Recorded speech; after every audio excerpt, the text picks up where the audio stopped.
അവർക്ക് വേണ്ടേ? അതിനെക്കുറിച്ച് സംസാരിക്കണ്ടേ? വിദ്യാഭ്യാസം വേണ്ടേ? എത്രയോ കൊല്ലമായിട്ട് ഇവിടെ നിലമ്പൂർ ബൈപ്പാസ് ആ പ്രശ്നം പരിഹരിക്കാണ്ട് നിൽക്കുന്നു. അതിനെക്കുറിച്ച് സംസാരിക്കണ്ടേ? ഇവിടുത്തെ മെഡിക്കൽ കോളേജും മെഡിക്കൽ ഹോസ്പിറ്റലും ഒരു ക്യാൻസർ സൂപ്പർ സ്പെഷ്യാലിറ്റി ഹോസ്പിറ്റൽ ആക്കണ്ടേ?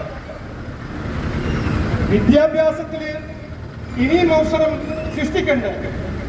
ഇതൊന്നും പറയാണ്ട് ജമാഅത്തെ ഇസ്ലാമിനെ തലക്കയറ്റി PDPനെ തലക്കയറ്റി ജനങ്ങളെ വിഡ്ഢിയാക്കാൻ ഇനിയും ഒരു അവസരം ചോദിക്കുന്ന LDFും UDFും. ഞങ്ങള് ഏത് പാർട്ടിയാണെങ്കിലും പാർട്ടിന്റെ എതിരെയല്ല. പക്ഷെ ഈ വികസനം എന്നൊരു കാഴ്ചപ്പാട് മുമ്പോട്ട് വയ്ക്കാനും ജനങ്ങൾക്കൊരു പുതിയ ഒരു രാഷ്ട്രീയം, ഒരു പോളിറ്റിക്സ് ഓഫ് പെർഫോമൻസ്, ഇതുവരെ നമ്മൾ കണ്ടത് 60 കൊല്ലം ഒരു പവർ പോളിറ്റിക്സ് ആയിരുന്നു.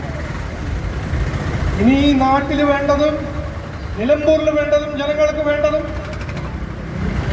ചെയ്ത് കാണിക്കാൻ ഉള്ള MLAമാരും ഒരു പോളിറ്റിക്സ് ഓഫ് പെർഫോമൻസ് പ്രവർത്തിക്കുന്ന ഒരു പാർട്ടിയാണ് വേണ്ടത്. അത് BJP NDA ആണ്. 60 കൊല്ലം അവസരം കൊടുത്തു LDFനും കോൺഗ്രസിനും. എൻ്റെ ഒരു അഭ്യർത്ഥന നിലമ്പൂരിൽ ജനങ്ങൾ ഇതൊന്ന് കേൾക്കണം. 7 മാസത്തിന് നമ്മുടെ അഡ്വക്കേറ്റ് മോഹൻ ജോർജിന് ഒരു അവസരം കൊടുക്കണം. 7 മാസം. അത് കഴിഞ്ഞിട്ട് ഒരു ഇലക്ഷൻ ഉണ്ടാവുമല്ലോ. ഈ 7 മാസം ഞാൻ ഉറപ്പു തരുന്നു, നിലമ്പൂർ ബൈപ്പാസും Kozhikode Nilambur Gudalur highway national highway project ഞങ്ങൾ തുടങ്ങും. നിലമ്പൂർ റെയിൽവേന്റെ വികസനം, നിലമ്പൂർ നഞ്ചങ്കോട് ലൈൻ ഞങ്ങൾ തുടങ്ങും. 7 മാസം. അത് മാത്രം മതി. ഒരു അവസരം. ഡിസ്ട്രിക്ട് ഹോസ്പിറ്റലിൽ ഞങ്ങൾ ക്യാൻസർ സൂപ്പർ സ്പെഷ്യാലിറ്റി ഹബ്ബാക്കി മാറ്റും. ഇത് ഞങ്ങൾ ചെയ്തില്ലെങ്കിൽ 7 മാസം കഴിഞ്ഞിട്ട് ഒരു ഇലക്ഷൻ ഉണ്ടല്ലോ, ഞങ്ങളുടെ കാൻഡിഡേറ്റിനെ പുറത്താക്കിക്കോളൂ. ഞങ്ങൾ ആ ചാലഞ്ച് എടുക്കാൻ തയ്യാറാണ്.